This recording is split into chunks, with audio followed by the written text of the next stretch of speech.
ಸ್ವಾಗತ 4,000 ಜಮೆ. ಎಸ್, ಗೃಹಲಕ್ಷ್ಮಿ 4,000 ಜಮೆ ಆಗಿದೆ ಅಂತಲೇ ಹೇಳ್ಬೋದು. ಎಲ್ಲರ ಅಕೌಂಟಿಗೆ ಸದ್ಯದ ಮಟ್ಟಿಗೆ ಹಣ ಬಂದಿದೆ. ಆ್ಯಂಡ್ ಯಾರಿಗೆಲ್ಲ ಹಣ ಬಂದಿಲ್ಲ ಅಂಥವ್ರು ದಯವಿಟ್ಟು ಕೆಳಗಡೆ ಬಂದುಬಿಟ್ಟು ಕಮೆಂಟ್ ಮಾಡಿ.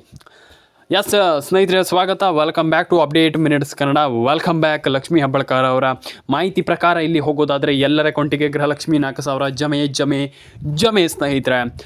ಭರ್ಜರಿ ಗುಡ್ ನ್ಯೂಸ್ನೊಂದಿಗೆ ಇಲ್ಲಿ ಸರ್ಕಾರ ಈಗ ತುಂಬ ಜನರಿಗೆ ನಾನು ಆಲ್ರೆಡಿ ತಿಳಿಸ್ಕೊಟ್ಟೆ. ಇದ್ರ ಬಗ್ಗೆ ನಾನು ನಿಮಗೆ ಮಾತಾಡಿದೆ ಆಲ್ರೆಡಿ, ಎಲ್ರಿಗೂ ಹೇಳಿದೆ. ನಾನು ಹಿಂದಿನ ವಿಡಿಯೋದಲ್ಲಿ ಇದ್ರ ಬಗ್ಗೆ ಮಾತಾಡಿದ್ದೆ. ಆ್ಯಂಡ್ ತುಂಬ ಜನರಿಗೆ ಒಂದಿಷ್ಟು ಕ್ಯೂರಿಯಾಸಿಟಿ ಇತ್ತು. ಸರ್ ಆಲ್ಮೋಸ್ಟ್ ಎಲ್ರಿಗೂ ಹಣ ಜಮೆ ಆಗಲಿ ಅಂತ ಕೇಳಿದ್ರಿ. ಆ್ಯಂಡ್ ಎಲ್ಲರ ಅಕೌಂಟಿಗೆ ಹಣ ಬರಲಿ ಅಂತ ಎಲ್ಲರ ಅಕೌಂಟಿಗೆ ಹಣ ಬರಲಿ ಅಂತ ಕೇಳ್ಕೊಳ್ತೀನಿ. ಆ್ಯಂಡ್ ಈಗ ಆಲ್ರೆಡಿ ಎಲ್ರಿಗೂ ನನಗೆ ತುಂಬ ಜನ ಕೇಳಿದ್ದೀರಾ. ಆಲ್ರೆಡಿ ತುಂಬ ಜನರಿಗೆ ನಾನು ಹೇಳಿದ್ದೆ.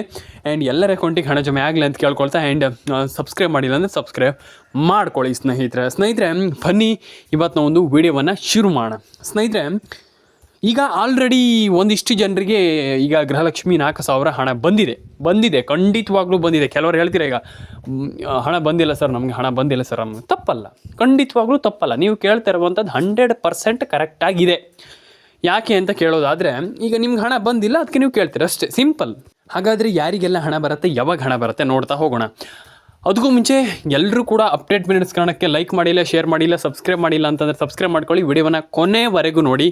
10,000 ಸಬ್ಸ್ಕ್ರೈಬರನ್ನ ಕಂಪ್ಲೀಟನ್ನು ಮಾಡಿ ಸ್ನೇಹಿತರೆ. ಬನ್ನಿ ಇವತ್ತು ನಾವು ಒಂದು ವಿಡಿಯೋವನ್ನು ಶುರು ಮಾಡೋಣ. ಒಂದಿಷ್ಟು ಜನರಿಗೆ ಕ್ಯೂರಿಯಾಸಿಟಿ ಇದೆ, ಒಂದಿಷ್ಟು ಜನರಿಗೆ ತುಂಬ ಜನ ಕೇಳಿದ್ದೀರ ನನಗೆ. ಅಂದರೆ ಆಲ್ಮೋಸ್ಟ್ ಎಲ್ಲರೂ ಕೂಡ ಕೇಳಿದ್ದೀರ, ಅದ್ರ ಬಗ್ಗೆ ಏನಿಲ್ಲ. ಆದರೆ ಇಲ್ಲಿ ಹಣ ಬಂದಿಲ್ಲ ಸರ್. ಯಾಕೆ? ತುಂಬ ಜನರಿಗೆ ಒಂದಿಷ್ಟು ಕ್ಯೂರಿಯಾಸಿಟಿ ಇತ್ತು. ಹಣ ಬಂದಿಲ್ಲ. ಯಾಕೆ ಹಣ ಬಂದಿಲ್ಲ? ಇದು ತುಂಬ ಇಂಪಾರ್ಟೆಂಟ್. ಈಗ ತುಂಬ ಜನರಿಗೆ ನಾನು ತಿಳಿಸ್ಕೊಟ್ಟಿದ್ದೆ, ಹಣ ಬಂದಿಲ್ಲ ಅಂತ. ಈಗ ಹಣ ಬಂದಿಲ್ಲ ಯಾಕೆ? ಈಗ ಇಲ್ಲಿ ಮೇಯ್ನಾಗಿ ನೋಡ್ತಾ ಹೋಗೋದಾದರೆ, ಇದು ಸರ್ಕಾರದ ಫಾಲ್ಟ್ ಹೌದಾ ಅಂತ ಕೇಳ್ತೀರ. ಈಗ ಇದು ಮೇಯ್ನಾಗಿ ಈಗ ಸರ್ಕಾರದ್ದು ಅಂತ ಹೇಳಲಿಕ್ಕಾಗಲ್ಲ, ಅಥವಾ ನಿಮ್ಮದು ಅಂತ ಹೇಳಲಿಕ್ಕಾಗಲ್ಲ. ನಾವೇನು ಫಾಲ್ಟ್ ಮಾಡಿದ್ದೀವಿ ಅಂದರೆ, ನಾವೇನು ತಪ್ಪು ಮಾಡಿದ್ದೀವಿ ಇದರಲ್ಲಿ? ಈಗ ಸರ್ಕಾರ ಈಗ ನಮ್ಗೆ ₹1 ಹಣ ಹಾಕ್ತಾಯಿಲ್ಲ, ನಾವೇನು ಮಾಡಿದ್ದೀವಿ ಇದರಲ್ಲಿ ಅಂತ ಕೇಳ್ತೀರ ನೀವು ಒಂದಿಷ್ಟು ಜನ. ಖಂಡಿತವಾಗ್ಲೂ ತಪ್ಪು. ಸರ್ಕಾರ ಈಗ ಅಂದರೆ ಈಗ ಸರ್ಕಾರದ ಸರಿ ಅಂತ ನಾನು ಹೇಳಲ್ಲ. ಅಂದರೆ ಆಲ್ಮೋಸ್ಟ್ ಎಲ್ಲರ ಅಕೌಂಟಿಗೆ ಹಣ ಇಲ್ಲಿ ಹಾಕ್ತಾ ಇದ್ದಾರೆ. ಆ್ಯಂಡ್ ಈಗ ಆಲ್ಮೋಸ್ಟ್ ಎಲ್ರಿಗೂ ಹಣ ಹಾಕಿದ್ದಾರೆ ಬಿಡಿ, ಆದರೆ ಈಗ ಅದರಲ್ಲಿ ಟೆನ್ಷನ್ ಏನಿಲ್ಲ. ಆದರೆ ಈಗ ಕೆಲವರಿಗೆ ಹಣ ಹೋಗ್ತಾ ಇರುವಂಥದ್ದು ಅದು ನಮ್ಮ ಫಾಲ್ಟ್ ಆಗಿರುತ್ತೆ, ಅದು ಸರ್ಕಾರಕ್ಕೆ ಅನ್ವಯಿಸಲ್ಲ. ನಾನು ಅದೇ ಹೇಳ್ತಾ ಇರುವಂಥದ್ದು, ನಮ್ಮ ಫಾಲ್ಟ್ ಆಗಿರುತ್ತೆ. ಯಾಕೆ ಅಂತ ನೀವು ಕೇಳ್ತಾ ಹೋಗೋದಾದರೆ, ಈಗ ನಮ್ಗೆ ಹಣ ಬರ್ತಾ ಇದೆ. ಈಗ ಆಲ್ಮೋಸ್ಟ್ ಗೃಹಲಕ್ಷ್ಮಿ ಹಣ ಜಮೆ ಆಗಿದೆ ಅಂತ ಇಟ್ಕೊಳ್ಳಿ.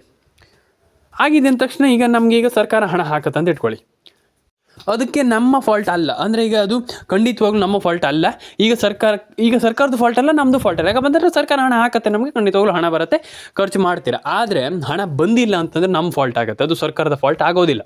ಯಾಕಪ್ಪ ಅಂತಂದರೆ ಇಲ್ಲಿ ಮೇಯ್ನಾಗಿ ಹೇಗೆ ಅಂತ ಕೇಳೋದಾದರೆ, ಫಸ್ಟ್ ಆಫ್ ಆಲ್ ವಿಡಿಯೋವನ್ನು ಮಧ್ಯದಲ್ಲಿ ಯಾರೂ ಕೂಡ ಸ್ಕಿಪ್ ಮಾಡಬೇಡಿ, ಕಂಪ್ಲೀಟಾಗಿ ವಿಡಿಯೋವನ್ನು ನೋಡಿ. ಕಂಪ್ಲೀಟಾಗಿ ನಾನು ನಿಮಗೆ ತಿಳಿಸ್ಕೊಡ್ತೀನಿ ಹೇಗೆ ಅಂತ. ನೀವು ಕೇಳ್ತೀರ ಈಗ ಅದು ಹೇಗೆ ಅಂದರೆ, ಈಗ ನಮ್ಮ ಫಾಲ್ಟ್ ಅಂತಂದರೆ ಅದು ಹೇಗಾಗುತ್ತೆ ಅನ್ನುವಂಥ ಒಂದಿಷ್ಟು ಕ್ವೆಶ್ಚನ್ ಈಗ ತುಂಬ ಜನರ ತಲೆಯಲ್ಲಿ ಮೂಡ್ತಾ ಇದೆ. ಆ್ಯಂಡ್ ತುಂಬ ಜನ ಕೇಳ್ತಾ ಇದ್ದೀರ. ಈಗ ನಾನು ನಿಮಗೆ ತಿಳಿಸ್ಕೊಡ್ತೀನಿ ಸಿಂಪಲ್ಲಾಗಿ, ಅದು ಹೇಗೆ ಸರ್ಕಾರದ ಫಾಲ್ಟ್ ಆಗಬಹುದು ಆ್ಯಂಡ್ ಸರ್ಕಾರದ ಫಾಲ್ಟ್ ಆಗುತ್ತೆ ಅಂತಂದರೆ, ಅದು ಸರ್ಕಾರದ ಫಾಲ್ಟ್ ಅಲ್ಲ. ನಾನು ತುಂಬ ಜನರಿಗೆ ಹೇಳ್ತೀನಿ. ಆದರೆ ಇಲ್ಲಿ ಮೇಯ್ನಾಗಿ ನಾವು ಮಾಡ್ತಾ ಇರುವಂಥ ತಪ್ಪೇನಪ್ಪ ಅಂತಂದರೆ, ನಮ್ಮದು ಡಾಕ್ಯುಮೆಂಟ್ಸನ್ನು ಸರಿ ಇಟ್ಕೊಳ್ತಾ ಇಲ್ಲ. ಅದು ಹೇಗೆ ಸರ್ಕಾರದ ಫಾಲ್ಟ್? ಇಲ್ಲ, ಸರ್ಕಾರದ ಫಾಲ್ಟೇ ಅಲ್ಲ, ನಮ್ಮದೇ ಫಾಲ್ಟ್ ಅಂತಂದರೆ ನಮ್ಮದೇ ಸರ್ಕಾರದ ಪ್ರಾಬ್ಲಮ್ ಅಲ್ವೇ ಅಲ್ಲ. ಇಲ್ಲಿ ಮೇಯ್ನಾಗಿ ಮಾಡಬೇಕಾಗಿರುವಂಥದ್ದು, ನಾವು ಕರೆಕ್ಟಾಗಿ ನಮ್ಮ ಒಂದು ಫೋನ್ ನಂಬರ್ ಆಗಿರ್ಬೋದು, documents, PAN card, Aadhaar card, ಈ ರೀತಿಯ ಕಾರ್ಡ್ಗಳನ್ನು ಸರಿ ಮಾಡಿಟ್ಕೊಳ್ಳುವಂಥದ್ದಾಗಿರ್ಬೋದು. ಇದನ್ನು ಕರೆಕ್ಟಾಗಿ ಮಾಡಿಲ್ಲ ಅಂತಂದರೆ ಹಣ ನಮಗೆ ಜಮೆ ಆಗಲ್ಲ. ಹೇಗೆ ಜಮೆ ಆಗುತ್ತೆ? ಒಂದು ಬಾರಿ ಯೋಚನೆ ಮಾಡಿ, ಹೇಗೆ ಜಮೆ ಆಗುತ್ತೆ ಒಂದು ಬಾರಿ ಯೋಚನೆ ಮಾಡಿ. ನಾನು ಅದೇ ಹೇಳ್ತಾ ಇರುವಂಥದ್ದು, ತುಂಬ ಜನ ಈ ರೀತಿಯ ಒಂದು ಪ್ರಾಬ್ಲಮ್ನಲ್ಲಿ ಸಿಗಾಕೊಂಡಿದ್ದೀರಾ. ಹಾಗಾಗಿ ನಾನು ಹೇಳ್ತಾ ಇರುವಂಥದ್ದು ಇಷ್ಟೇ. ಫಸ್ಟ್ ಆಫ್ ಆಲ್ ನೀವು ಮಾಡಬೇಕಾಗಿರುವಂಥದ್ದು, ನಿಮ್ಮೊಂದು ಮೊಬೈಲ್ ನಂಬರ್ನ ತಗೊಳ್ಳಿ. ಆ್ಯಂಡ್ ಫಸ್ಟ್ ನೋಡಿ, ನಿಮ್ಮೊಂದು ಫೋನ್ ನಂಬರಿಗೆ ರೀಚಾರ್ಜ್ ಇದೆ ಅಂತ ನೋಡಿ, ಆ್ಯಂಡ್ ರೀಚಾರ್ಜ್ ಮಾಡ್ಕೊಳ್ಳಿ. ಆ್ಯಂಡ್ ಎಲ್ಲರೂ ಕೂಡ ನಿಮ್ಮೊಂದು ಅಕೌಂಟಿಗೆ ಹಣ ಹಾಕಿದ್ದೀರ ನೋಡಿ ಅಂತಂದರೆ, ಈಗ ನಿಮ್ಮ ಅಕೌಂಟಿಗೆ ಈಗ ₹1 ಇಲ್ಲ, ಫುಲ್ ಖಾಲಿ ಇದೆ ಅಂತಂದರೆ ಹಣ ಬರೋದಿಲ್ಲ. ಹಾಗಾಗಿ ಒಂದಿಷ್ಟು ಹಣ ಹಾಕಿ, ಏನಿಲ್ಲ ಅಂದರೆ ಒಂದು ₹500-1,000 ಹಾಕಿ ಅಕೌಂಟಿಗೆ. ಡೆಫಿನೆಟಾಗಿ ಎಲ್ಲರ ಅಕೌಂಟಿಗೆ ಹಣ ಜಮೆ ಆಗುತ್ತೆ. ವರಿ ಮಾಡ್ಕೊಳ್ಳುವಂಥ ಅಂದರೆ ಚಿಂತೆ ಪಡುವಂಥ ಅಗತ್ಯ ಇಲ್ಲ. ಚಿಂತೆ ಪಡುವಂಥ ಅಗತ್ಯ ಇಲ್ಲ. ಇದಕ್ಕೆ ಡೆಫಿನೆಟಾಗಿ ಎಲ್ರಿಗೂ ಹಣ ಜಮೆ ಆಗಲಿ ಅಂತ ಹೇಳ್ತಾ, ಎಲ್ರಿಗೂ ಒಳ್ಳೇದಾಗಲಿ ಅಂತ ಹೇಳ್ತಾ, ಲೈಕ್ ಮಾಡ್ಕೊಳ್ಳಿ, ಶೇರ್ ಮಾಡ್ಕೊಳ್ಳಿ, ಸಬ್ಸ್ಕ್ರೈಬ್ ಮಾಡ್ಕೊಳ್ಳಿ, ಕಮೆಂಟ್ ಮಾಡಿಲ್ಲ ಅಂದರೆ ಕಮೆಂಟ್ ಮಾಡ್ಕೊಳ್ಳಿ. ಎಲ್ಲರ ಅಕೌಂಟಿಗೆ ಒಳ್ಳೇದಾಗಲಿ ಅಂತ ಹೇಳ್ತಾ ಸ್ನೇಹಿತರೆ, ಎಲ್ರಿಗೂ ಒಳ್ಳೇದಾಗಲಿ ಸ್ನೇಹಿತರೆ. ಸಿಗೋಣ ಸ್ನೇಹಿತರೆ ಮುಂದಿನ ವಿಡಿಯೋದಲ್ಲಿ. ಲೈಕ್ ಮಾಡ್ಕೊಳ್ಳಿ, ಶೇರ್ ಮಾಡ್ಕೊಳ್ಳಿ, ಕಮೆಂಟನ್ನು ಮಾಡ್ಕೊಳ್ಳಿ ಸ್ನೇಹಿತರೆ.